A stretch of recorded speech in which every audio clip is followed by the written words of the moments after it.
What is she wearing? The moment Maria Santos stepped onto that red carpet, she knew she'd made a terrible mistake. Not because of the cameras. Not because of the whispers that started the second her cheap shoes touched the velvet walkway. But because standing at the top of those marble steps, looking down at her like she was a ghost he'd been searching for in every corner of the earth, was Dominic Ashford, the man she'd loved in secret, the man whose child she'd hidden for 5 years. The man whose mother had destroyed her life with 6 words: "You will never be good enough." And judging by the way his champagne glass slipped from his hand and shattered on the floor, sending crystal flying everywhere and making every head in that ballroom turn, he'd just seen her too. Maria's heart stopped. Around her, New York's richest and most powerful people froze mid-conversation. A woman in a gown that probably cost more than Maria's car gasped. Security guards started moving toward the commotion. But Dominic didn't move, didn't blink, just stared at Maria like she'd risen from the dead. His best friend Marcus grabbed his shoulder. "Dom, man, what's wrong?" Dominic's lips moved. Maria couldn't hear him from across the room, but she could read his lips perfectly. "It's her." That's when Maria did something she'd sworn she'd never do again. She ran, not out of the building, she couldn't.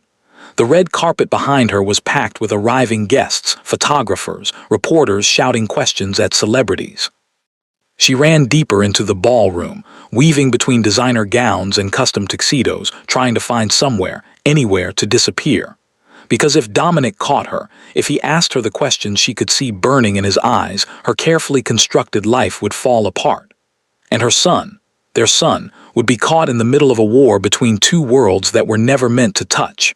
But here's the thing about running from your past: it always catches up. See, 5 years ago, Maria Santos made 3 promises to herself. 1. Never step foot in Dominic Ashford's world again. 2. Never let his family know about the baby growing inside her. 3. Never ever let him see how much leaving him broke her. Tonight she was about to break all 3. And the crazy part, she walked into this trap willingly. Got dressed up, took a taxi to the one place she swore she'd never return to, all because her boss needed a +1 to some fancy gala. What Maria didn't know was that Dominic Ashford wasn't just attending this event. He was hosting it, you see. Some love stories start with a meet cute.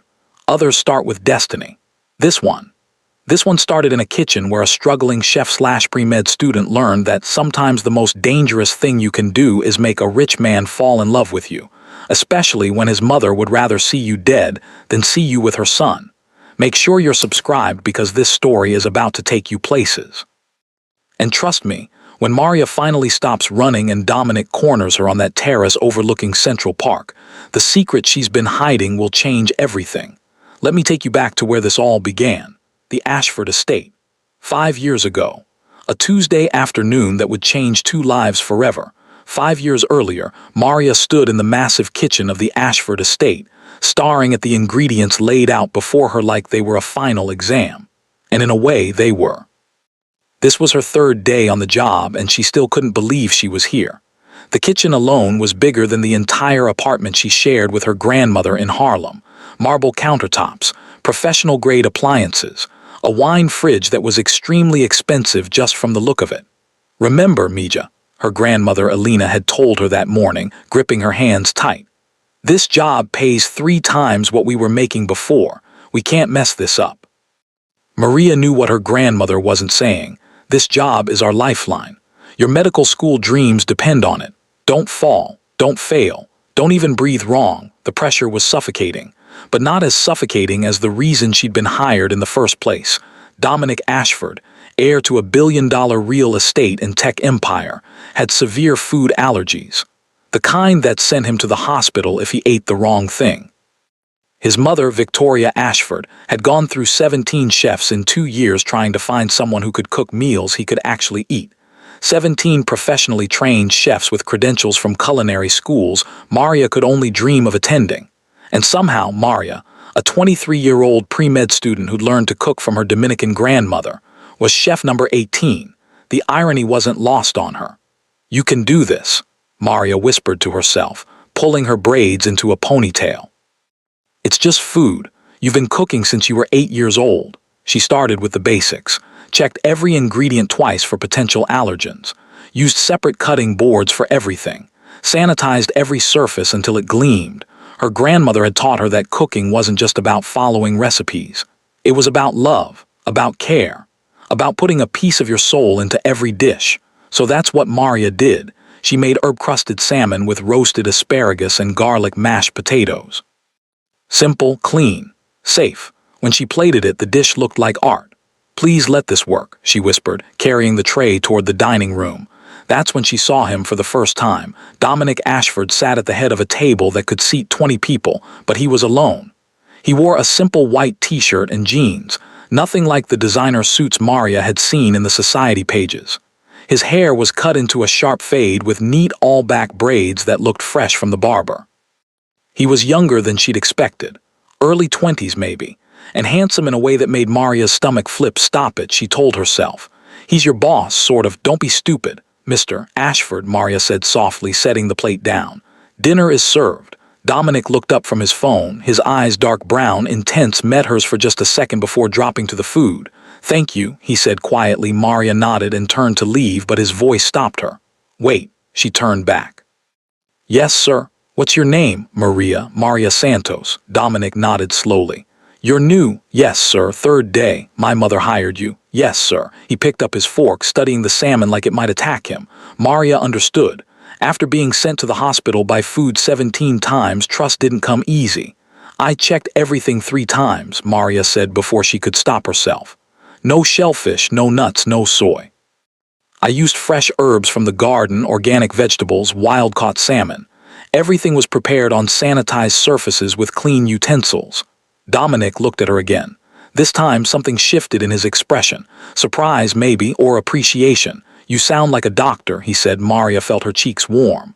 "I'm studying to be one, pre-med at City College. I work here to pay tuition." "Pre-med," Dominic repeated. "Why cooking then?" "My grandmother taught me. She's a chef too." "Well, she was. Arthritis made it hard for her to work full-time, so when your mother offered us both positions, me as head chef, her as my assistant, we couldn't say no." Dominic cut into the salmon, took a small bite. Maria held her breath. He chewed slowly, swallowed, waited. Seconds passed like hours. Then Dominic took another bite, and another. "This is incredible," he said finally, and Maria could hear the shock in his voice. "I can actually taste it. Usually everything tastes like cardboard because I'm too worried about dying to enjoy it." Relief flooded through Maria so fast she felt lightheaded. "Thank you, Mr. Ashford." "Dominic," he corrected. "Just Dominic." "Can't call you that," Maria said quickly. "Your mother would fire me." Something dark flickered across Dominic's face. "My mother isn't here." Before Maria could respond, her grandmother appeared in the doorway, wringing her hands nervously. "Mija, is everything okay?" Ina asked in Spanish. "Everything's perfect, abuela," Maria replied in English, smiling. "Mr. Ashford likes the food." Alina's whole face lit up. She looked at Dominic and pressed her hands together like she was praying. "Thank you, sir. Thank you so much." Dominic smiled, a real smile that transformed his entire face. "No, thank you, both of you. This is the first meal I've enjoyed in I don't even remember how long." That smile did something dangerous to Maria's heart. "Don't," she warned herself. "Don't you dare." But it was already too late. Over the next 3 months, Maria fell into a rhythm at the Ashford estate. She'd arrive at 6 in the morning, prep breakfast, serve Dominic at 7:30. Then she'd clean up, prep lunch, study in the kitchen while things cooked. Serve lunch at 1. Study more, prep dinner, serve at 7, clean up. Go home by 9. Her grandmother helped when her hands allowed it, but mostly Alina watched Maria work with a worried expression. Maria pretended not to notice. "Mija," Alina said one afternoon while Maria chopped vegetables. "Be careful." "I'm always careful, abuela. You know I triple-check everything for his allergies." "That's not what I mean." Maria looked up. Her grandmother's eyes were serious. "See how he looks at you," Alina continued quietly. "And how you look at him." "I don't look at him any kind of way," Maria protested, but her cheeks burned. "You laugh at his jokes. You ask him about his day. You plate his food like you're making art just for him." "I plate everyone's food like that, Mija." Alina gripped Maria's hand. "We need this job. Your medical school depends on it. We can't afford complications." Maria wanted to argue, wanted to say her grandmother was seeing things that weren't there, but she couldn't, because Alina was right. Somewhere between breakfast conversations and dinner discussions, between Dominic asking about her anatomy classes and Maria asking about his business meetings, something had shifted. They'd become friends. Or maybe something more dangerous than friends. It had started small. Dominic began staying in the kitchen while Maria cooked, claiming he liked watching the process. Then he started asking questions about her life, her dreams, her family. Maria learned that Dominic hated business meetings, loved old jazz music, and read science fiction novels when he couldn't sleep. Dominic learned that Maria studied until 2 in the morning most nights, missed her parents who died when she was 8, and dreamed of opening a free clinic in Harlem someday. "Why medicine?" Dominic asked one evening, watching Maria season chicken. "My mother was a nurse," Maria said softly. "She died in a car accident with my father when I was little. But I remember how she used to help people in our neighborhood, free checkups, advice, bringing medicine to people who couldn't afford it." Maria smiled at the memory. She said healing people was the closest thing to being God's hands on earth. Dominic was quiet for a long moment. "She sounds amazing." "You're going to be an incredible doctor, Maria." The way he said her name, soft, certain, like it was something precious, made her heart stutter. "Do you know?" Maria asked, trying to keep her voice light. "Because you already are," Dominic said simply. "You heal me every day." Maria's hand stilled over the cutting board. "I don't just mean the food," Dominic continued. "I mean, before you came, I was isolated, afraid to eat, afraid to live. My mother kept me in this house like I was made of glass. But you," he paused, "you made me feel human again." Maria didn't know what to say, didn't trust herself to speak. "Look forward to meals now," Dominic said quietly. "Not because of the food, because I get to talk to you." Kitchen suddenly felt too small, too warm. "Mr. Ashford, Dominic." "I know," he stood up abruptly. "I know you can't, I know I shouldn't. I know this is complicated and inappropriate and my mother would lose her mind." He ran a hand over his braids, something Maria had learned he did when he was frustrated. "But I can't stop thinking about you, Maria. And I don't know what to do about it." Maria's heart pounded so hard she could hear it in her ears. This was the moment. The moment she should step back, should remember her place, should protect her grandmother and herself and the job that was funding her entire future. But instead she heard herself say, "I think about you too." The words hung between them like lightning before thunder. Dominic crossed the kitchen in 3 steps. Stopped right in front of her, close enough that Maria could smell his cologne, something expensive and clean. "This is a bad idea," he whispered. "Worst," Maria agreed. "My mother will destroy you." "I know. Should stop right now. Before this goes any further." Should. Neither of them moved. Dominic reached out slowly, giving Maria every chance to pull away. His hand cupped her cheek, thumb brushing across her skin so gently she almost cried. "Tell me to leave," he said. Maria closed her eyes. "I can't." "Maria, I can't, Dominic. I've tried. God knows I've tried to stop feeling this way, but I can't." When she opened her eyes, Dominic was looking at her like she was the only real thing in his entire manufactured world. "Then we're both in trouble," he said, and then he kissed her. It was soft, careful, like he was afraid she might break. But when Maria kissed him back, something inside both of them shattered. All the walls they'd built, all the reasons they shouldn't, all the consequences waiting for them. None of it mattered in that moment. What mattered was the way Dominic held her face like she was precious. The way Maria gripped his shirt like he was an anchor. The way they both knew this kiss was changing everything. When they finally pulled apart, both breathing hard, Dominic pressed his forehead to hers. "We have to be careful," he said. "I know. My mother can't find out. Not yet. Not until I figure out how to." "I know, Dominic, I know." But even as Maria said it, even as they both promised to be discreet, to be smart, to protect what they were building, they both knew they were living on borrowed time, because Victoria Ashford didn't miss anything, and she definitely didn't share. For 6 weeks, Maria and Dominic existed in a secret world, stolen kisses in the kitchen when no one was watching, quiet conversations in the garden after dinner, text messages late at night when Maria should have been studying and Dominic should have been sleeping. It was beautiful. It was terrifying. It was everything Maria had never let herself want. Dominic made her feel seen in a way she'd never experienced. He didn't just ask about her day, he remembered details. What exam she was worried about, which professor gave her trouble, whether her grandmother's hands were hurting. He bought her medical textbooks he claimed he'd found on sale, but Maria knew cost hundreds of dollars each. He sent dinner to her apartment on nights she couldn't make it to the estate, always with a note. "Eat something. You can't save lives if you don't take care of yourself." He looked at her like she was the sun and he'd been living in darkness.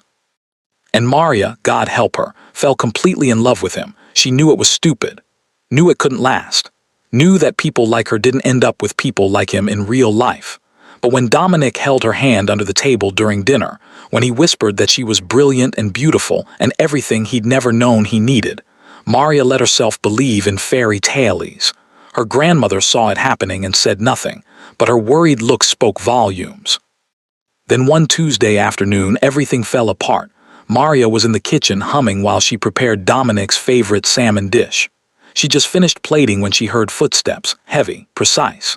Expensive heels clicking on marble. Victoria Ashford entered the kitchen like a storm. She was in her late 50s, beautiful in a cold, untouchable way.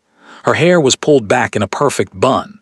Her cream suit was tailored to perfection. Pearls at her neck, always pearls. But it was her eyes that made Maria's blood freeze. Those eyes missed nothing, saw everything. And right now they were looking at Maria like she was an insect that needed to be crushed. "Ashford," Maria said, fighting to keep her voice steady. "I didn't know you were home. Would you like me to prepare something for you?" "Where is my son?" Victoria asked, ignoring the question. "I believe he's in his office. He spends an unusual amount of time in this kitchen lately." Statement hung in the air like an accusation. Maria's heart started racing. "I wouldn't know, ma'am. I'm just preparing his meals." "Just preparing his meals," Victoria repeated slowly. She walked closer, circling Maria like a predator. "Tell me, Miss Santos, do you think I'm stupid?" "No, ma'am, of course not." "Then don't insult my intelligence by pretending you don't know what I'm talking about." Victoria stopped directly in front of Maria. Up close, her perfume was overwhelming, expensive and suffocating. "Seen how he looks at you," Victoria said quietly. "How you look at him." "Ashford, I swear we haven't." "Don't." Victoria's voice cracked like a whip. "Don't lie to me. I saw you in the garden last week. Through my window, I saw him kiss you." Maria's world tilted. "Please," Maria whispered. "Please, I need this job. You should have thought about that before you decided to seduce my son." "I didn't seduce anyone. We care about each other." Victoria laughed. It was the coldest sound Maria had ever heard. "Care about each other? Is that what you're calling it?" Victoria stepped even closer. "Let me tell you something, Miss Santos. My son is heir to a billion-dollar empire. He will marry someone of equal standing, someone who understands our world, someone who can give him the life he deserves. Never asked him for anything. You exist. That's enough." Victoria's eyes were ice. "You are a chef. A girl from Harlem with no family name, no connections, no future beyond what we give you. You are asterisk nothing asterisk." The word hit like a slap. "Worked very hard to build this family's legacy," Victoria continued. "I won't watch it crumble because my son has confused gratitude with love." "It's not gratitude," Maria said, finding her voice. "He loves me, I love him." Victoria said it like a curse. "Love is a luxury for people who can afford it. You can't. And my son won't sacrifice his future for a fantasy." She pulled an envelope from her purse and set it on the counter. "There's 6 months' salary in there. More than generous. Take it, pack your things. You and your grandmother will be gone by tonight." Maria stared at the envelope like it was poison. "What if I say no?" Victoria smiled. It didn't reach her eyes. "Then I'll make sure you never work in this city again. I'll call every hospital, every medical school, every place you've ever applied. By tomorrow, your dreams of becoming a doctor will be dead." The threat was delivered so calmly, so casually, it took Maria a moment to process it. "You can't do that," Maria whispered. "I can, I have. Ask the last girl who tried to get her hooks into my son. She's working at a gas station in New Jersey now." Maria felt sick. "So here's what's going to happen," Victoria said. "You're going to take that money. You're going to leave. You're going to block my son's number and disappear. If you truly care about him, you'll let him move on with his life. He know you're doing this? He will. And he'll be upset. He might even sulk for a few months. But eventually, he'll understand I did what was necessary." Victoria picked up the envelope and pressed it into Maria's hands. "Men like my son don't marry girls like you, Miss Santos. The sooner you accept that, the less painful this will be." Kitchen door swung open. Grandmother Alina walked in, took one look at Victoria's face and Maria's tears, and understood immediately. "No," Alina said firmly. "You can't do this." "I just did," Victoria said.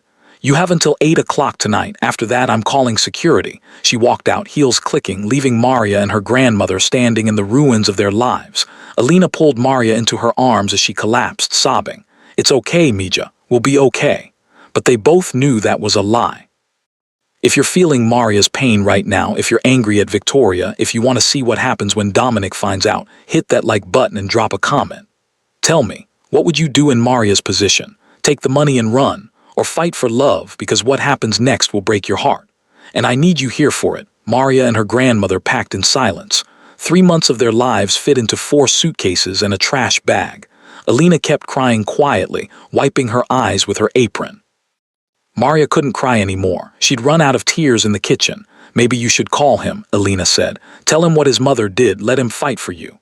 Then what, abuela? Maria's voice was hollow. He fights with his mother. She cuts him off. He loses everything because of me. If he loves you, that's exactly why I can't. Maria zipped up a suitcase violently. She was right about one thing. I'd ruin his life. Mija, don't say that. It's true. Look at us, abuela. Look at this situation. His mother threatened to destroy my medical career with one phone call. What kind of power is that? What kind of world does he live in? Maria sat on the bed, defeated. I could never be part of that, and he could never be part of mine. Her phone buzzed. Again, Dominic had called 17 times, sent 32 texts. Where are you, Maria? Please answer what happened. My mother won't tell me anything. Please don't do this. I love you. That last text made Maria's chest ache so badly she couldn't breathe. Have to block him, she whispered. Maria, I have to, abuela. If I don't, I'll cave. I'll go back, and she'll destroy both of us. With shaking hands, Maria blocked Dominic's number. Then she deleted every text, every photo, every evidence that the last 3 months had ever happened. By 7:45, they were in a cab heading back to Harlem. Maria looked back at the Ashford estate one last time, watching it disappear into the distance. She didn't know it yet, but she was carrying more than just suitcases. She was carrying Dominic's child. And that secret would change everything. 3 weeks after Maria disappeared, she sat on the bathroom floor of their tiny Harlem apartment, staring at 2 pink lines, pregnant. The word echoed in her head like a death sentence. Her grandmother knocked softly on the door. Mija, you've been in there for 20 minutes. Are you okay? Maria couldn't answer, couldn't move, couldn't breathe. She was 23 years old, broke, jobless, and pregnant by a man whose mother had promised to destroy her if she ever came near him again. Maria. Alina's voice was more urgent now. I'm coming in. Door opened. Alina took one look at the pregnancy test in Maria's hand and her face crumbled. Oh, Mija, she whispered, dropping to the floor beside her granddaughter. Oh no, that's when Maria finally broke. She sobbed like a child, great heaving sobs that shook her entire body. Alina wrapped her arms around her and held on tight. What am I going to do, abuela? Maria choked out. What am I going to do? We'll figure it out, Alina said firmly, even though her own eyes were filled with tears. We always do. Mother will take the baby. You know she will. She'll say I'm unfit. She'll say I trapped him. She won't get the chance, Alina interrupted. Because we're not telling them. Maria pulled back, staring at her grandmother. What? We don't tell the Ashfords about this baby. Alina's jaw was set in that stubborn way Maria knew meant she'd already made up her mind. We protect this child. We raise him or her away from that toxic family. We do it ourselves. Abuela, we can barely afford rent. Then we'll work harder. We'll find a way, but we will not hand your baby over to that woman. Alina gripped Maria's hands. Do you understand me? We don't give Victoria Ashford another person to control. Maria looked down at her still flat stomach, a baby. Dominic's baby. Part of her wanted to call him right then. To tell him. To let him decide what to do. But then she remembered Victoria's cold eyes, her threats. The envelope of money meant to make Maria disappear. Okay, Maria whispered. Okay, we don't tell them. Alina kissed her forehead. We've survived worse, Mija. We'll survive this too. But surviving and living were 2 very different things. And for the next 5 years, Maria would learn exactly what that difference meant. Meanwhile, across town, Dominic Ashford was falling apart. He sat in his penthouse apartment, the one his mother had insisted he move into after Maria left, staring at his phone. Message failed to send. He tried calling, texting, even drove to the address Maria had listed on her employment forms, only to find out she and her grandmother had moved with no forwarding address. It was like they'd vanished into thin air. Dom, man, you gotta eat something, Marcus said, setting down a plate of food Dominic hadn't asked for. Dominic didn't even look at it. I'm not hungry. You haven't eaten in 4 days. I said I'm not hungry. Marcus sat down heavily on the couch. Your mom did this, didn't she? Dominic's jaw clenched. What makes you say that? Because I know your mother, and I know she'd rather see you miserable than with someone she didn't handpick. Marcus leaned forward. What did she do? Fired them, threatened Maria's career, paid them off to disappear. Dominic's voice was flat, emotionless. He'd run out of anger days ago. Now there was just emptiness, and I let it happen. How were you supposed to know? I should have protected her, Dominic exploded, finally looking at his best friend. I should have stood up to my mother. I should have told Maria I didn't care about the money or the company or any of it, but I didn't. I was too slow, too comfortable, and now she's gone, so find her. I tried. I hired 3 different investigators. They all came back with nothing. It's like she doesn't want to be found. Marcus was quiet for a moment. Maybe she doesn't. Words hit Dominic like a punch. What if she's protecting herself? Marcus continued gently. Your mom threatened her career, man. Maybe Maria disappeared because she's scared of what your family could do to her. Dominic dropped his head into his hands. Then I've lost her forever, necessarily. New York's a big city, but it's not that big. If she's still here, you'll run into her eventually. Dominic wanted to believe that. Wanted to believe in fate and destiny, and all that romantic nonsense he used to make fun of. But sitting alone in his empty apartment, unable to eat because the only person who'd ever made food he could stomach was gone. Belief felt like a luxury he couldn't afford. 5 years later, Maria stood in front of her bathroom mirror, trying to make herself look presentable for a gala she had no business attending. The simple navy dress she'd bought from a discount store last year was pressed and clean, but it still looked cheap compared to what she knew people would be wearing. Mama, why are you putting on lipstick? 5-year-old Elijah asked from the doorway, his Spider-Man action figure clutched in one hand. Maria smiled at her son through the mirror. He had her nose, her smile. But those eyes, those deep brown eyes that saw everything, those were all Dominic. Because Mama has to go to a fancy party for work, baby. I come, not this time, but Abuela's going to make you a roast con pollo for dinner, your favorite. Elijah's face lit up. With extra chicken, with extra everything, Alina said, appearing behind him. She looked at Maria with worried eyes. Mija, are you sure about this? Maria knew what her grandmother was really asking. Are you sure you want to risk going to an event where you might see him? Asterisk, my boss specifically asked me to come. Said it would be good for my career. Maria turned away from the mirror. It's at the Callaway Hotel. It's a huge gala. There'll be hundreds of people there. The chances of running into, she couldn't even say his name in front of Elijah. The chances are slim, Maria finished. Alina didn't look convinced. And if you do see him, then I leave, simple as that. But nothing about Dominic Ashford had ever been simple. Maria kissed Elijah's forehead. Be good for Abuela, okay? Okay, Mama, you look pretty. Thank you, baby. As Maria grabbed her small purse, the only one she owned that wasn't falling apart, Alina pulled her aside. If things get bad, you call me immediately. I don't care if you're in the middle of dinner with the president. You call me and I'll come get you. Be fine, Abuela.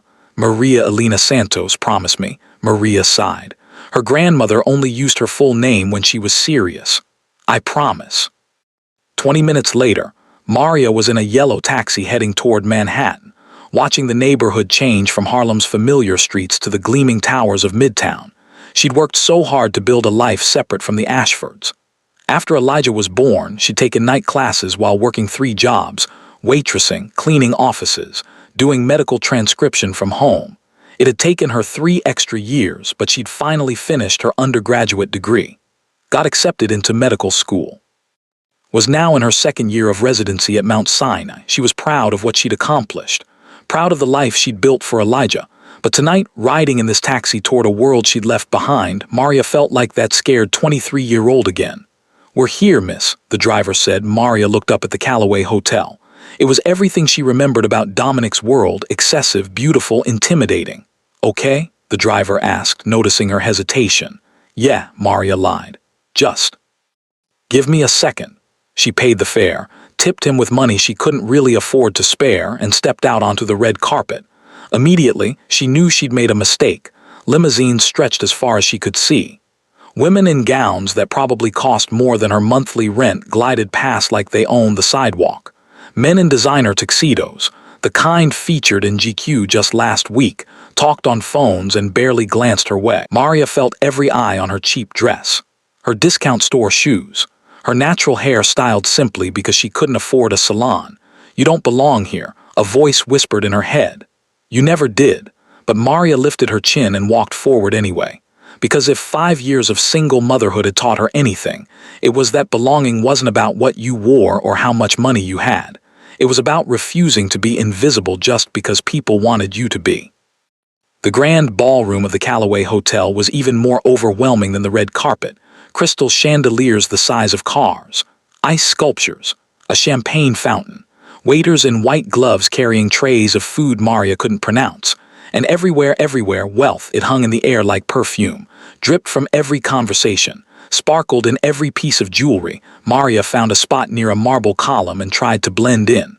"Girl, you look like you're at a funeral," a familiar voice said. Maria turned to see Jessica Chen, her coworker from Henderson & Co., walking toward her in a red dress that actually fit the occasion. "Jess, thank God. I thought I was going to have to stand here alone all night. Please, you know I wouldn't abandon you at this snooze fest." Jessica handed her a glass of champagne from a passing waiter. "Though I gotta say, some of these people are ridiculous. I just heard a woman complaining that her yacht only has 2 hot tubs. 2. Can you imagine the tragedy?" Despite her nerves, Maria laughed. "How do you even survive with only 2 hot tubs?" "Right, thoughts and prayers for her during this difficult time." Jessica took a sip of her champagne. "So boss man said this was good for our careers. What do you think he meant? That we'd catch a rich husband?" "I think he meant networking." "Boring. I like my interpretation better." A burst of laughter from across the room made both women turn. A group of socialites were clustered together, pointing at someone and whispering. Maria followed their gaze and saw a young woman in a dress similar to hers, simple, inexpensive, clearly out of place. "Is that polyester?" one of the socialites said loud enough for everyone nearby to hear. "I think it is," another replied. "Who even let her in?" The young woman's face flushed with embarrassment. She looked like she wanted the floor to swallow her whole. Maria's hands tightened around her champagne glass. She knew exactly how that felt. "Some people have no class," Jessica muttered. "And I'm not talking about the girl in the dress." Before Maria could respond, the lights dimmed slightly. Someone tapped a microphone. "Ladies and gentlemen," a woman in an expensive suit announced, "please welcome your host for this evening's gala, Mr. Dominic Ashford." Maria's heart stopped. No, this couldn't be happening. Her boss had said it was a charity gala for hospital funding. He'd never mentioned who was hosting. The crowd applauded as a figure walked onto the small stage at the front of the ballroom. And there he was, Dominic Ashford, older, more confident, wearing a navy suit that looked like it cost more than Maria's car. His all-back braids were fresh, his fade sharp. He looked every inch the billionaire CEO he'd become. But it was his eyes that made Maria's breath catch. Those same dark eyes that used to look at her like she was the only person in the world. "Thank you all for coming," Dominic said into the microphone. His voice was deeper than Maria remembered, stronger. "Tonight we're raising funds for Mount Sinai's new cardiac wing." Maria didn't hear the rest, because at that exact moment Dominic's eyes swept the crowd and found hers. Time stopped. The champagne glass slipped from Dominic's hand, shattering on the stage floor with a crash that echoed through the ballroom. Everyone gasped, turned to look, but Dominic didn't move, didn't blink. Just stared at Maria like he'd seen a ghost. Marcus appeared at his side, gripping his shoulder. "Dom, man, what's wrong?" Dominic's lips moved. Maria couldn't hear him from across the room, but she could read his lips perfectly. "It's her." Marcus followed Dominic's gaze. His eyes widened when he spotted Maria. "Oh man, Dom, don't." But Dominic was already moving. He stepped off the stage, ignoring the event coordinator trying to get his attention. Ignored the confused murmurs spreading through the crowd. He walked straight toward Maria like a man possessed. Jessica grabbed Maria's arm. Maria, why is the hot billionaire walking toward us like you're the only person in this room?" Maria couldn't answer. Couldn't breathe. Dominic was 20 feet away. 15, 10, run, her brain screamed. "Run now before he reaches you." So Maria did the only thing she could think of. She turned and ran toward the exit. "Maria," Jessica called after her. "What the?" But Maria was already pushing through the crowd, her heart pounding so hard she thought it might explode. She couldn't do this. Couldn't face him. Couldn't handle the questions she knew were coming. She burst through a side door and found herself on a terrace overlooking Central Park. The cold night air hit her like a slap.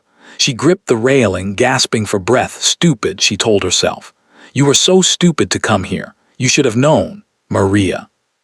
Voice behind her made every muscle in her body freeze. She didn't turn around. Couldn't. Please don't run again, Dominic said quietly. I've been looking for you for 5 years. Please just give me 5 minutes. Maria's hands trembled on the railing. You shouldn't have looked. How could I not? You disappeared. No explanation, no goodbye, just gone. Your mother made it very clear I wasn't welcome in your life. She heard him take a step closer. My mother doesn't control my life anymore. Doesn't she? Maria finally turned around, and the sight of him up close nearly broke her. He was so familiar and so different at the same time. You're here, aren't you, hosting a gala, running the family business, living the life she planned for you. That's not fair, Maria laughed bitterly. You want to talk about fair? Your mother threatened to destroy my career if I didn't disappear. She paid me to leave you alone. And I was so scared, so broken, that I took the money and ran. So don't talk to me about fair, Dominic. His face went pale. She paid you 6 months' salary, said it was generous. Maria wiped angry tears from her eyes. I used it to pay for Elijah's delivery. Name slipped out before she could stop it. Dominic went very still. Elijah, Maria's heart hammered. This was it, the moment she'd been dreading for 5 years. My son, she whispered. How old is he? Dominic. How old is he? Maria met his eyes. Saw the hope and fear and desperate need in them. 5, she said quietly. He turned 5 last month. She watched the math click into place in Dominic's head. No, he breathed. No, you didn't, Maria. Tell me you didn't. I did what I had to do to protect him. From me? Dominic's voice cracked. You kept my son from me, from your mother, from your world, from everything that would have destroyed us. I had a right to know. And I had a right to keep my child safe, Maria shot back. You didn't see her face, Dominic. You didn't hear the things she said. She called me nothing, nothing. What do you think she would have done if she found out I was pregnant with your baby? Dominic opened his mouth, closed it, because he knew. They both knew. Victoria would have taken the baby, would have claimed Maria was unfit, would have used every resource at her disposal to separate mother and child.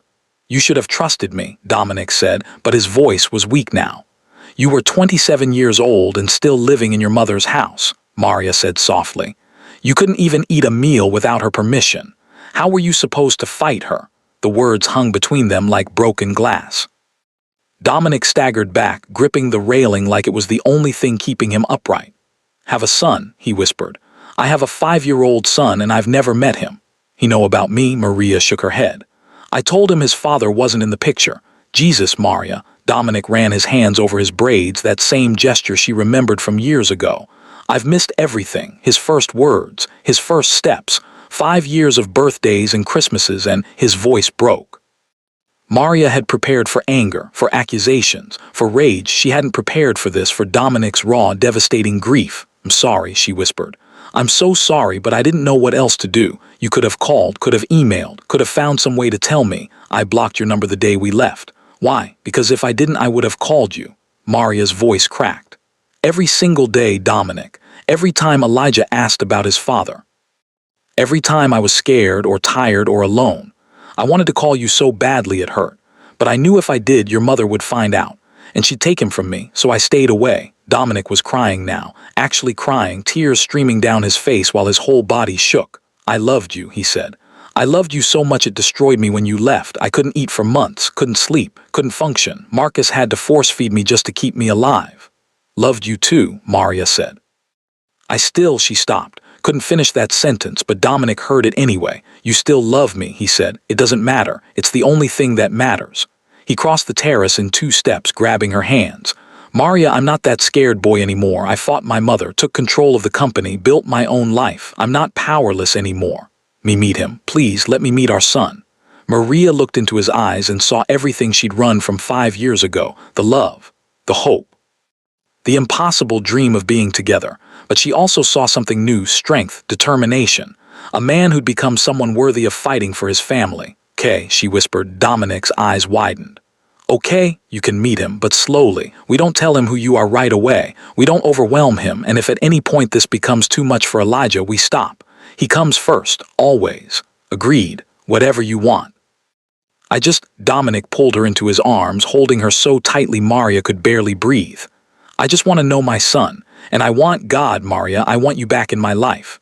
Maria let herself sink into his embrace for just a moment. He still smelled the same, still felt like home, but home was a luxury she'd learned to live without. 1 step at a time, she said, pulling back. First, you meet Elijah, then we figure out the rest.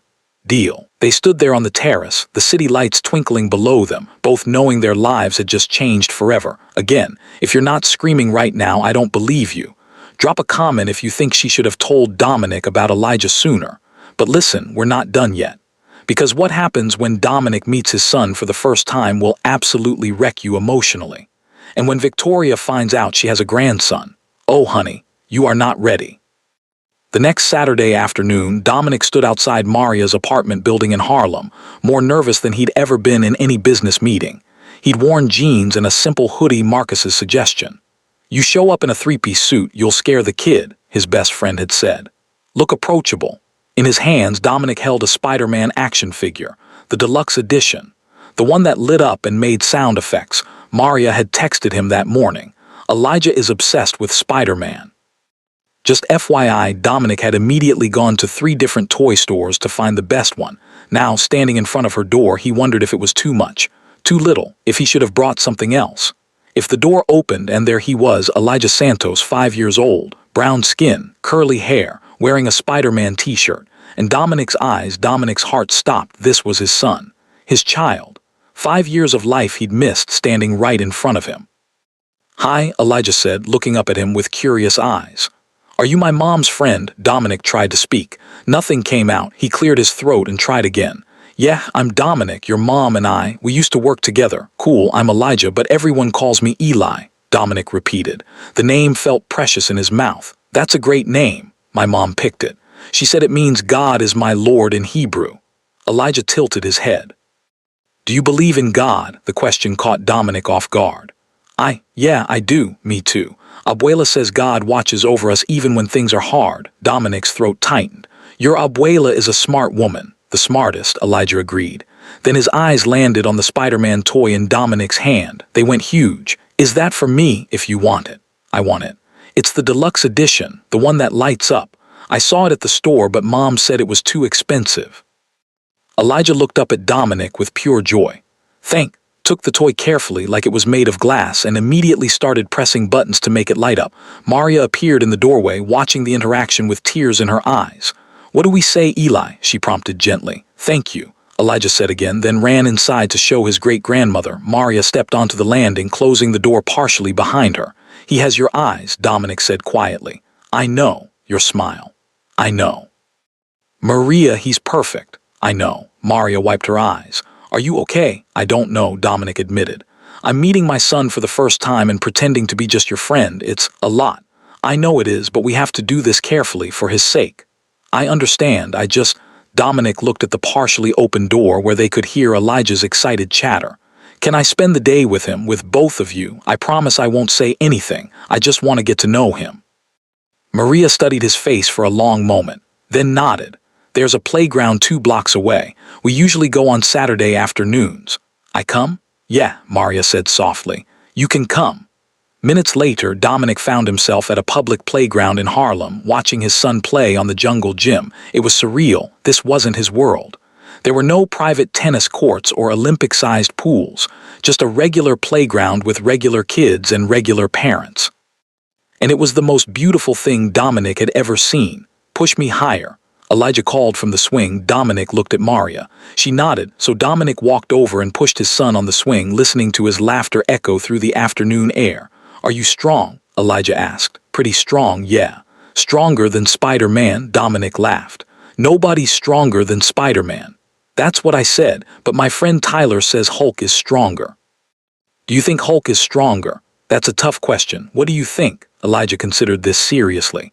I think they're both strong in different ways. Spider-Man is smart strong, Hulk is just smash strong. That's a really smart answer, Eli. I know, I'm smart like my mom, she's gonna be a doctor. Pride swelled in Dominic's chest for Maria, for this incredible child they'd created. Your mom is very smart, Dominic agreed. The smartest. She works a lot. Sometimes she's really tired and falls asleep reading me stories, but she always makes time for me. She says I'm her favorite person in the whole world. Dominic's eyes stung with tears he forced back. After the playground, they got ice cream from a street vendor. Elijah got chocolate, Maria got vanilla, Dominic got strawberry. Strawberry is for old people, Elijah informed him seriously. I'm not that old, Dominic protested. Old are you? 32. Elijah's eyes went wide. That's so old. My mom is only 28. That's way younger. Maria laughed so hard she almost choked on her ice cream. They spent the rest of the afternoon just existing together, walking through the neighborhood, playing in the park, talking about everything and nothing. And for the first time in 5 years, Dominic felt whole. That night after Elijah had gone to bed, Dominic sat with Maria and Alina in their small living room. The apartment was tiny compared to what he was used to, but it was clean, warm, filled with photos and love and life. Thank you, Dominic said, for today, for letting me be part of his life. Liked you, Maria said softly. He asked if you were coming back. What did you tell him? I said if he wanted you to, you would. I want to, Dominic said immediately. I want to be here for him, for you, for as long as you'll let me. Alina, who'd been quiet until now, spoke up. What about your mother? Dominic's jaw tightened. What about her? Does she know about Elijah? No, you going to tell her? Dominic looked at Maria. That's not my decision to make. She'll find out eventually, Maria said. New York is too small. Someone will see us together. We'll talk. Then let them talk, Dominic said firmly. I'm done hiding who I love and who I want in my life. She'll try to take him, Alina warned. She can try, she won't succeed. Dominic's voice was steel. I'm not the man I was 5 years ago. I have my own money, my own power, and I will burn every bridge I have before I let her hurt this family. The word family hung in the air. Maria's eyes filled with tears. Dominic, I mean it, Maria. You, Elijah, Alina, you're my family. The only one that matters, and I will protect you with everything I have. Alina stood up. I'm going to bed. You two need to talk. After she left, Maria and Dominic sat in silence for a long moment. I'm scared, Maria finally admitted. Of what? Of believing this is real. Of letting Elijah get attached to you and then losing you again. Of your mother finding out and making good on her threats. Maria looked at him. I've built a life, Dominic, a good life. Elijah is happy, safe. What if letting you in destroys that?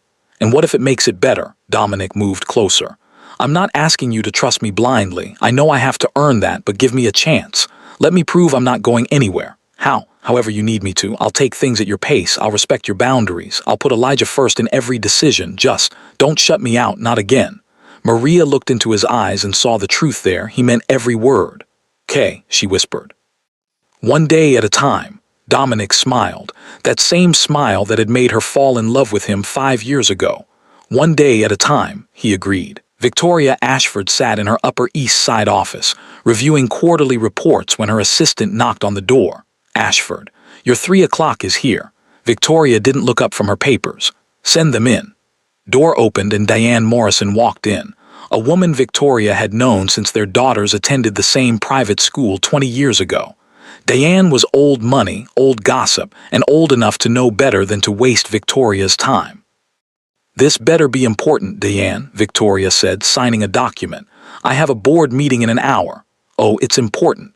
Diane sat down without being invited, her Chanel purse clicking against the chair. I saw something interesting at the Patterson Charity Gala last weekend. I don't care about social gossip. Your son was there. Victoria's pen paused. Dominic attends many galas. But this time he brought company. Diane pulled out her phone, scrolling through photos. Or rather, he found company there. She turned the phone around. The photo showed Dominic on a terrace holding a woman's hands. The woman was in a simple navy dress, her natural hair pulled back, her face tilted up toward Dominic's. Even in the dim lighting, Victoria recognized her immediately, Maria Santos. Where did you get this? Victoria's voice was dangerously quiet. My niece was there. Said Dominic caused quite a scene, dropped his champagne glass right on stage when he saw this woman, and followed her outside, and they talked for over an hour. Diane leaned forward. Who is she, Victoria? Because the way your son was looking at her, well, it certainly wasn't professional. Victoria's mind raced. 5 years. She'd paid that girl to disappear 5 years ago. Nobody important, Victoria said, her voice ice. Just an old employee. Well, you might want to have a conversation with your son. Because according to my niece, half of Manhattan's elite saw them together, and you know how people talk. After Diane left, Victoria sat alone in her office, staring at the photo. Maria Santos had come back, and from the look on Dominic's face in that picture, she'd brought his heart with her. Victoria picked up her phone and dialed her son's number. He answered on the 3rd ring. Mother, need to talk. Busy. About Maria Santos. Silence. My office. Tonight, 7 o'clock. Don't be late. Victoria hung up before he could argue, then she made another call. To the private investigator she kept on retainer for situations exactly like this. Need you to find everything on a woman named Maria Santos, where she lives, where she works, who she associates with, everything. And I need it by tomorrow morning. If that girl thought she could waltz back into Dominic's life without consequences, she was about to learn a very painful lesson. Nobody took what belonged to Victoria Ashford, not even her own son's heart. Dominic arrived at his mother's office at exactly 7 o'clock, his jaw already clenched for battle. He'd known this conversation was coming. Had actually been surprised it took this long. Victoria sat behind her massive desk like a queen on a throne, her signature pearls gleaming under the office lights. "Sit," she commanded. "Rather stand." "Dominic, you wanted to talk about Maria, so talk." Victoria's eyes narrowed. "So you admit you've been seeing her again?" "I'm not a teenager, Mother." "I don't need to admit anything. My personal life is my business. When it affects this family's reputation." "What reputation?" Dominic stepped closer. "The one where you control everything and everyone around you, or the one where you destroy anyone who doesn't fit your perfect little image? I protected you. You drove away the woman I loved." Dominic's voice cracked. "You threatened her career, paid her to disappear, and made her feel like she was nothing. So don't stand there and tell me you were protecting me." Victoria stood, her composure slipping. "That girl was after your money. That girl worked 3 jobs to support her grandmother and pay for medical school. She never asked me for a single dollar, but you were so busy protecting your precious legacy that you couldn't see what was right in front of you." "I see what you refuse to see," Victoria shot back. "You're infatuated. You think love conquers all, but love doesn't pay bills. Love doesn't maintain empires. Love is the only thing that matters." Dominic slammed his hand on the desk. "And I'm done letting you poison it. If you continue this relationship, there will be consequences. Then let there be consequences." Dominic straightened his shoulders. "I'm resigning from the company." Victoria's face went pale. "What? You heard me. I'm stepping down as CEO. You can run the company yourself or find someone else.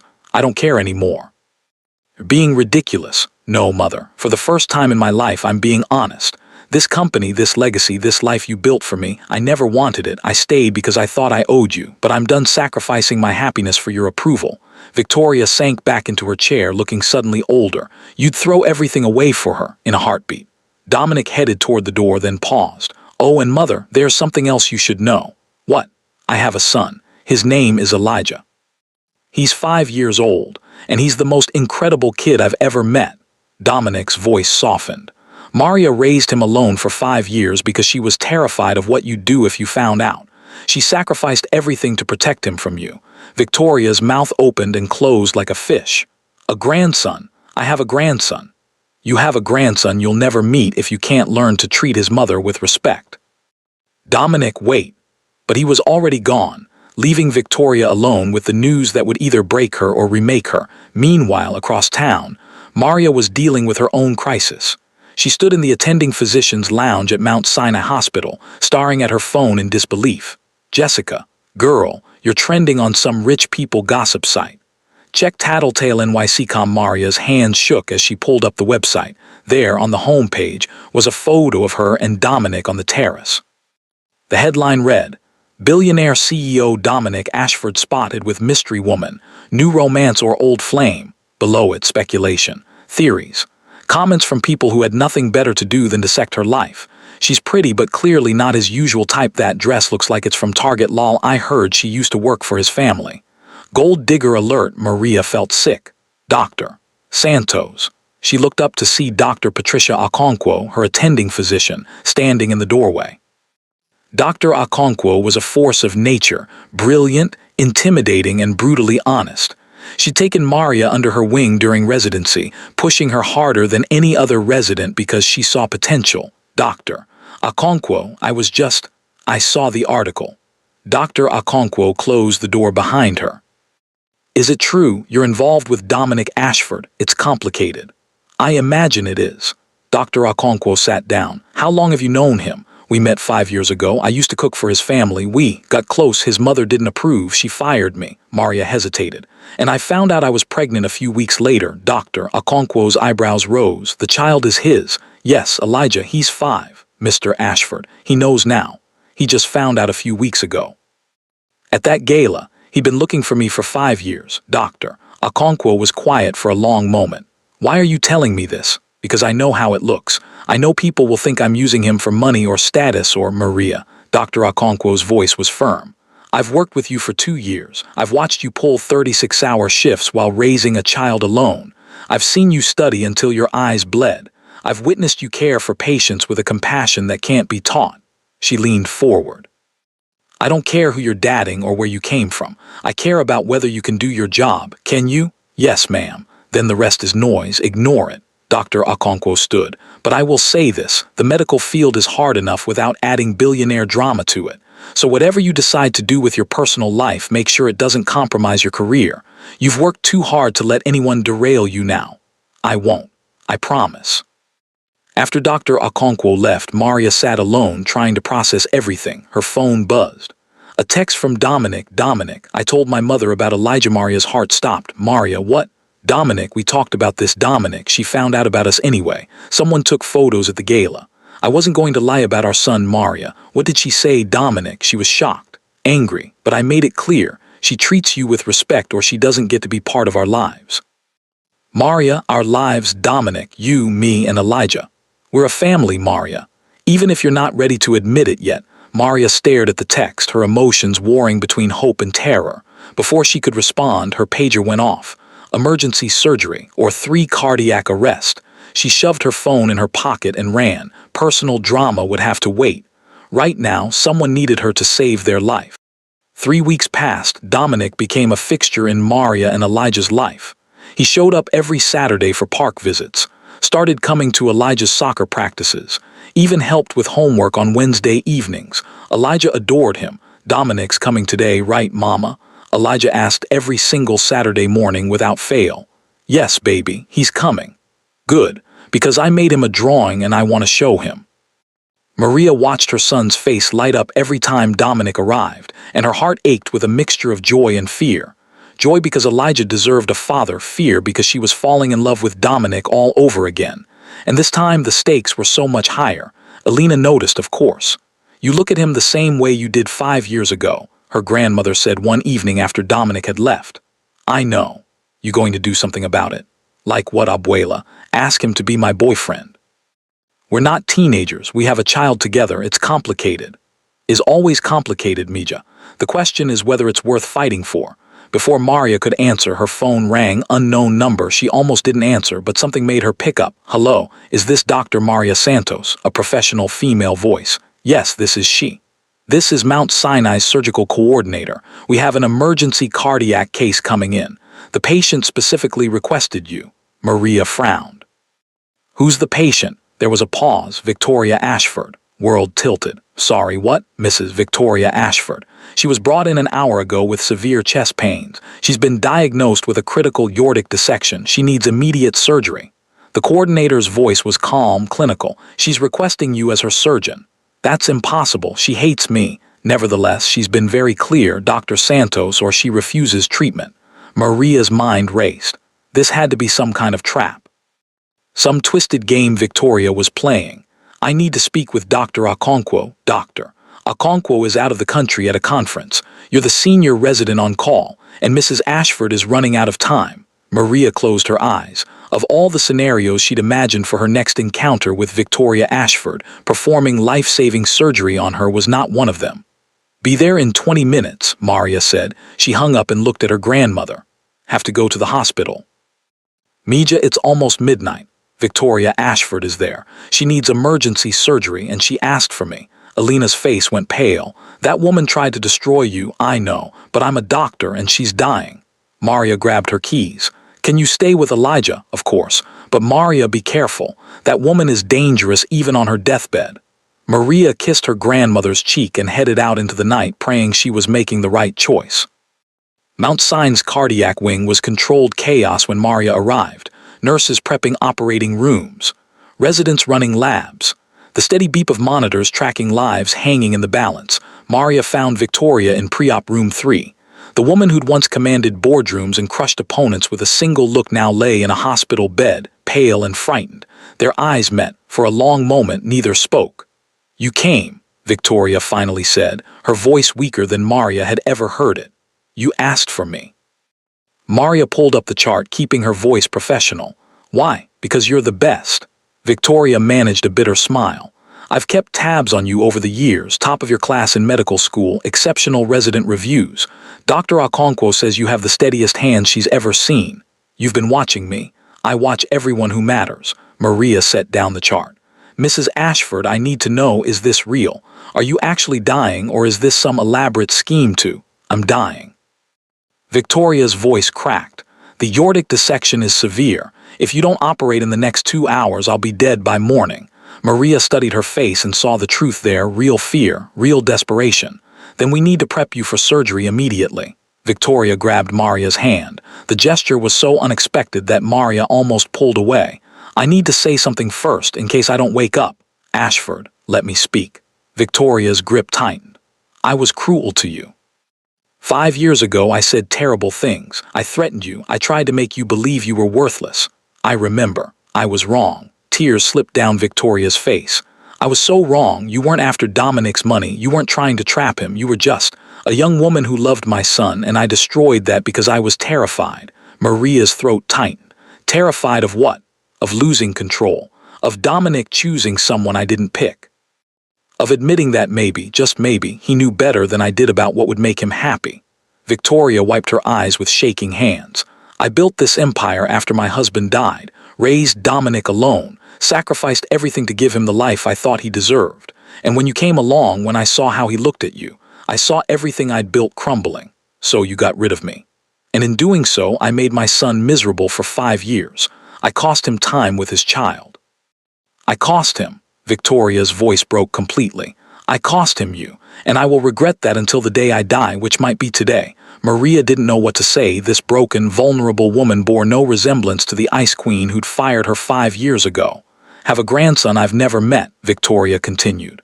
Dominic showed me pictures. Elijah, he looks just like Dominic did at that age. She looked at Maria with desperate eyes. If I survive this surgery, would you let me meet him? I'm not asking to be his grandmother. I haven't earned that, but maybe just to see him once, to tell him I'm sorry for all the time I stole from his father. Maria pulled her hand away gently.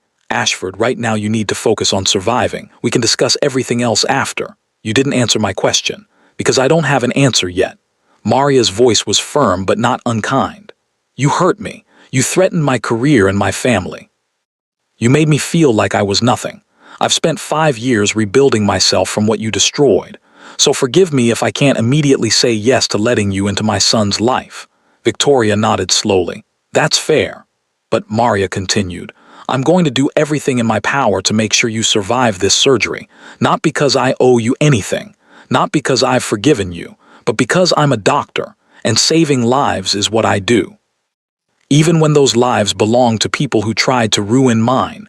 Fresh tears streamed down Victoria's face. Thank you. Don't thank me yet. This surgery has a 30% mortality rate. You might not make it. Then at least I'll die knowing I apologized. Victoria closed her eyes. That's more than I deserve. A nurse appeared in the doorway. Dr. Santos, or is ready, Maria nodded. Looked down at Victoria one last time. See you on the other side, Mrs. Ashford. Victoria's eyes opened.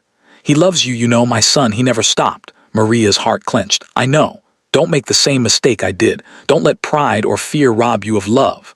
Before Maria could respond, Victoria was being wheeled toward the operating room. In the surgical waiting room, Dominic paced like a caged animal. Marcus sat in a plastic chair, watching his best friend slowly lose his mind. Man, you gotta sit down. You're making me dizzy. I can't. My mother is in surgery. The woman I love is operating on her. This is literally my worst nightmare. Maria's an incredible surgeon. I know that. But what if something goes wrong? What if my mother dies and Maria blames herself?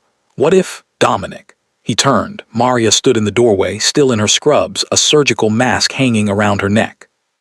Dominic couldn't read her expression. Is she? The surgery was successful, Maria said. The aortic dissection was worse than we initially thought, but we were able to repair it. She's in recovery now. The next 24 hours are critical, but if she remains stable, she should make a full recovery. Relief that flooded through Dominic nearly knocked him over. Thank you, he breathed. Thank you so much. I was just doing my job. Maria, she apologized. Maria interrupted. Before the surgery. She said she was wrong about me, about us. Dominic stepped closer. Did you believe her? I don't know yet. People say a lot of things when they think they're dying. Maria's voice wavered. But I think, maybe she meant it. She asked if she could meet Elijah. What did you say? I said we'd discuss it after she recovered. Maria finally looked directly at him. Dominic, I've spent 5 years hatting your mother. 5 years being angry at what she took from us. And tonight I held her life in my hands. I could have let her die. Could have made one small mistake that no one would have questioned. You didn't. Because that's not who I am. That's not who I want Elijah to see when he looks at me. Tears filled Maria's eyes. But it was hard, standing there, saving the woman who tried to destroy me. It was the hardest thing I've ever done. Dominic pulled her into his arms. Maria collapsed against him, the adrenaline and emotion of the last few hours finally breaking through her professional composure. Got you, Dominic whispered into her hair. I've got you. They stood like that for a long time, holding each other in a hospital waiting room while Marcus quietly slipped away to give them privacy. I'm scared, Maria finally admitted. Of what? Of believing this is real. Of trusting that your mother has actually changed. Of letting myself love you again and having it all fall apart. Dominic pulled back just enough to see her face. Then don't trust my mother, trust me. Trust what we have. Trust that I will spend every day for the rest of my life proving I'm not going anywhere. Dominic, I love you, Maria. I loved you 5 years ago. I loved you every single day you were gone. And I love you now. Nothing my mother says or does will change that. What if she goes back to who she was? What if this was just fear talking and once she's better, then we deal with it together, as a family? Dominic cupped her face. You're not alone anymore. You don't have to protect Elijah and yourself all by yourself. I'm here, I'm not leaving, and I will stand between you and anyone who tries to hurt you, including my own mother. Maria searched his eyes and saw only truth. Love you too, she whispered. I never stopped. Dominic kissed her then, soft and gentle and full of 5 years of longing. When they pulled apart, both were crying. So what now? Maria asked. Now we wait for my mother to wake up. And then we figure out what family looks like for all of us. Think she'll really change? I don't know. But I know you gave her a second chance when you didn't have to. That's more grace than most people would show. Maria leaned her head against his chest. Your mom was right about one thing. What's that? I do have steady hands. She held up her trembling fingers. Even if they don't feel very steady right now. Dominic laughed and kissed her fingers. Steadiest hands I've ever seen. Victoria woke up 18 hours later. The first thing she saw was Dominic asleep in a chair beside her bed. The second thing she saw was Maria reviewing her chart. Awake, Maria said professionally. How are you feeling? Like I was hit by a truck. Victoria's voice was hoarse, but alive, thanks to you. Thanks to a whole surgical team, I just let it downplay what you did. Victoria's eyes were clear, lucid. I meant what I said before the surgery, every word. We'll see. Maria made a note on the chart. Your vitals are stable. If you continue recovering at this rate, you'll be out of ICU by tomorrow. Then you follow doctor's orders, rest, and rebuild your strength. I meant with Elijah. Maria set down the chart. Mrs. Ashford, Victoria, please, I think we're past formalities. Victoria, Maria corrected. Your son and I are still figuring out what our relationship looks like. Adding you into that equation is complicated. I understand.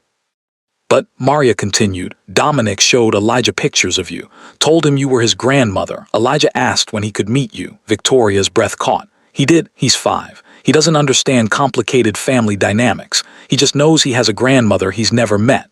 Maria's voice softened slightly. So when you're recovered, when you're stronger, we'll arrange a meeting. But it happens on my terms, at my pace.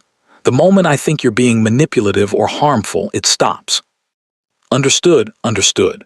Victoria wiped tears from her eyes. Thank you, Maria. Thank me, thank Elijah. He's the one who wants to meet you. Dominic stirred in his chair, blinking awake. When he saw his mother was conscious, relief flooded his face. Mom, you're okay, I'm alive, which is more than I deserved. Victoria looked between her son and Maria. I have a lot to make up for. Yes, you do, Dominic agreed. But you have time now, thanks to Maria. I know. Victoria's voice was thick with emotion. I won't waste it. 6 weeks later, Victoria met her grandson for the first time. They'd chosen a neutral location, a small cafe in Harlem that Maria and Elijah frequented. Victoria arrived early, dressed simply in slacks and a sweater. No pearls, no designer labels, just a grandmother about to meet her grandchild. When Maria walked in with Elijah, Victoria stood up so fast she nearly knocked over her tea. Hi, Elijah said, looking up at her with those Ashford eyes. Are you my grandma? Victoria couldn't speak, could barely breathe. Elijah, he continued when she didn't answer. I'm 5 3/4. My favorite color is red. I like Spider-Man, and my mom says you were sick, but you're better now. I'm better, Victoria managed. Thanks to your mom. She's the best doctor ever, Elijah said proudly. She saves people all the time. I believe it. Maria watched the interaction carefully, ready to intervene if needed, but Victoria was gentle, patient. She listened to Elijah talk about school and soccer and his best friend Tyler. She looked at the drawing he'd brought her, a crayon portrait of Grandma Victoria. And when Elijah asked if she wanted to come to his soccer game next week, Victoria's eyes filled with tears. I would love that more than anything. After an hour, Maria said they needed to go. I hug you, Elijah asked Victoria. Please, Victoria whispered. Elijah wrapped his small arms around her and Victoria held her grandson for the first time, memorizing every detail. When they left, Victoria sat alone at the table, crying quietly into her tea. Dominic appeared beside her. You okay, Mom? He's perfect. Absolutely perfect. Yeah, he is. Thank you, Victoria said, for giving me this chance, for not shutting me out of his life. Thank Maria, she's the one who convinced me you deserved a second chance. Victoria looked at her son. You're going to marry her, aren't you? If she'll have me. She will. She loves you. Even I can see that. Coming from you, that means something. Victoria smiled. I'm learning slowly, but I'm learning, she paused. I enrolled in therapy to work through my control issues and my fear. Dominic's eyebrows rose. Really, really. If I want to be part of Elijah's life, part of your life, I need to change. Actually change, not just say I will. Victoria gripped his hand. I've spent so long building walls and protecting legacies. I forgot the only legacy that really matters is love. Mom, let me finish. I was wrong about Maria, wrong about what you needed, wrong about everything. But I'm going to spend the rest of my life making it right. For you, for her, for my grandson. Dominic squeezed her hand. One day at a time. Day at a time, Victoria agreed. 1 year later, the Ashford estate garden was decorated with white flowers and fairy lights. A small group of family and friends gathered on chairs facing a flower-covered arch. Grandmother Alina sat in the front row, wearing her best dress and crying happy tears. Victoria sat beside her, holding Elijah's hand as he bounced excitedly in his seat.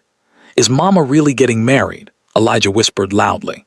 Yes, sweetheart, Victoria whispered back. To Dominic, to your father. Elijah grinned. Cool. Marcus stood beside Dominic at the altar, grinning like an idiot.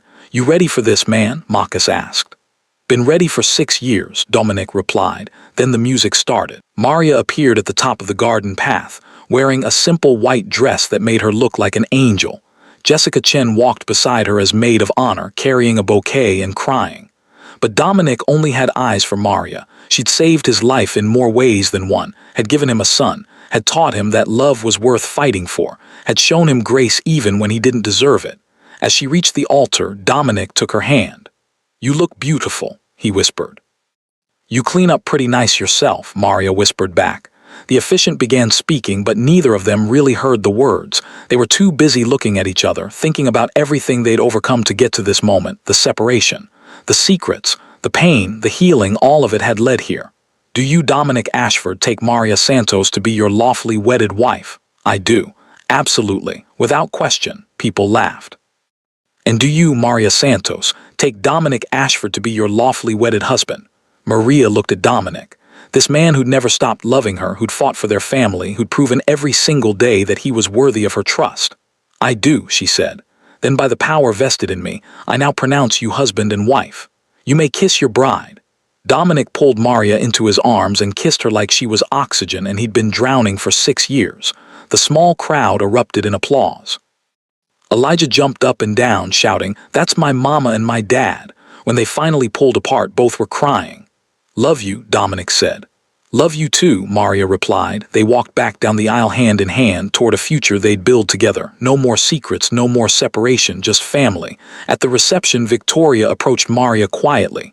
May I speak with you for a moment? Maria nodded, and they stepped aside from the celebration. I wanted to give you something, Victoria said, pulling a small velvet box from her purse. These were my mother's and her mother's before that. She opened the box to reveal a stunning pair of pearl earrings. Victoria, I can't, please, let me do this. Victoria's eyes were sincere. In our family, these are passed down to the women who prove themselves to be the heart of the family. You've done that 100 times over. You saved my life. You gave my son purpose. You gave me a grandson. You showed me what real strength looks like." Maria's eyes filled with tears. "I will never be able to fully make up for what I did to you," Victoria continued. "But I will spend the rest of my life trying, starting with this. Welcome to the family, Maria, not because you married into it, but because you earned your place here long ago." Maria accepted the earrings with shaking hands, then, surprising both of them, she pulled Victoria into a hug. "Thank you," Maria whispered, "for changing, for trying, for loving Elijah the way you do." "Thank you for letting me," Victoria replied. When they pulled apart, both were crying. "Your mascara is running," Maria pointed out. "So is yours," Victoria said with a watery laugh. They walked back to the party together, two women who'd been enemies, now family. Dominic watched them approach with wonder in his eyes. "What just happened?" he asked Maria. "Your mother gave me her family pearls." She did. Dominic pulled Maria close. "Are you happy?" Maria looked around at their small reception. At Elijah dancing with his grandmother. At her abuela laughing with Marcus. At Jessica taking a million photos. At this life she'd built from nothing but determination and hope. "I'm happy," she said. "I'm really, truly happy." "Good, because you deserve it." "Do you?" They danced under the fairy lights while their son ran circles around them and their family celebrated love's victory over pride and fear. 3 years later, Dr. Maria Santos Ashford stood outside a brand new building in Harlem. The sign above the door read, "Santos Free Clinic, providing healthcare to those who need it most."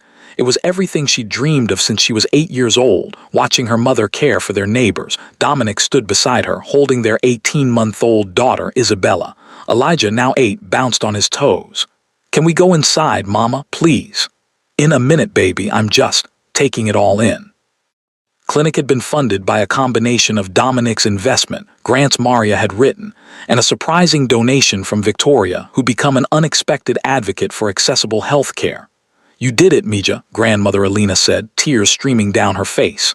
"We did it, abuela, all of us together." Victoria appeared, carrying a bouquet of flowers. "For the opening," she said simply. Maria hugged her mother-in-law, something that would have been unimaginable 5 years ago. "Thank you. Everything. Thank you for letting me be part of this family." Inside, the clinic was state-of-the-art but warm, painted in cheerful colors. Filled with hope, Maria had hired a team of doctors and nurses who believed in the mission, healthcare as a human right, not a privilege. As she gave the tour, Dominic watched his wife with pride. This was the woman he'd fallen in love with, the one who'd never forgotten where she came from, who'd turned pain into purpose. "She's incredible," Marcus said, appearing beside him. "Yes, she is. You're a lucky man, Dom, don't I know it?" That evening, after the clinic's opening celebration, the whole family gathered at the Ashford estate for dinner. It had become tradition, Sunday dinners where everyone came together. Victoria had even learned to cook a few dishes with Alina's patient teaching. As they sat around the table, 3 generations sharing food and laughter and love, Maria looked at the faces of her family, her children, her husband, her grandmother. Her mother-in-law who'd become an ally. This was what she'd fought for, not wealth, not status, family, love, the freedom to be herself. Elijah asked, "Can I say grace tonight?" "Of course, baby." Everyone joined hands around the table. "Dear God," Elijah began, "thank you for this food. Thank you for my family. Thank you for my baby sister, even though she's loud sometimes. Thank you for my dad and my grandmas and Uncle Marcus and Aunt Jessica who always brings me candy." Everyone laughed. "And thank you for my mama," Elijah continued, his voice serious now, "who works really hard and helps people and makes the best arroz con pollo in the world. Amen." "Amen," everyone echoed. Maria wiped tears from her eyes. Dominic squeezed her hand. "You okay?" "I'm perfect," she said. "Absolutely perfect." And she was, because sometimes the hardest journeys lead to the most beautiful destinations. Sometimes the people who hurt you can learn to love you. Sometimes broken things can be healed. And sometimes, if you're brave enough to keep fighting, to keep hopping, to keep loving, fairy tales do come true, just not in the way you expect. Lessons from this story. 1. Your worth is never defined by someone else's opinion of you. Maria could have believed Victoria's words that she was nothing. Instead, she proved her value through her actions, her education, and her character too. Real strength is protecting what you love, even when it's hard. Maria made impossible choices to protect Elijah. She worked 3 jobs, sacrificed sleep, and built a life from scratch, all motivated by love. 3. People can change, but they have to do the work. Victoria's transformation wasn't instant. It required therapy, humility, and consistent effort. Real change takes time. 4. Forgiveness doesn't mean forgetting. It means refusing to let the past poison your future. Maria forgave Victoria, but she didn't pretend the hurt never happened. She simply chose not to carry that weight anymore. 5. The best revenge is living well. Maria didn't waste energy trying to hurt Victoria back. She focused on building her dream life, and that success spoke louder than any revenge could. 6. Family isn't always about blood. It's about who shows up. Grandmother Elena, Jessica, Marcus, and eventually even Victoria became Maria's family because they consistently showed love and support. 7. Love is worth fighting for, but you have to fight smart. Dominic learned that loving Maria meant more than feelings. It meant standing up to his mother, making sacrifices, and proving his commitment through action. 8. Grace is powerful. When Maria operated on Victoria, she demonstrated grace, giving life to someone who tried to destroy hers. That act changed everything. If this story touched your heart, hit that like button and subscribe for more emotional romance stories. Drop a comment telling me which moment made you cry, because I know you cried. Don't even try to deny it. Share this with someone who needs to hear that their past doesn't define their future, that broken things can be healed, that love, real love, is always worth the fight. Thank you for always watching and tuning in. You are deeply appreciated. Until next time, peace.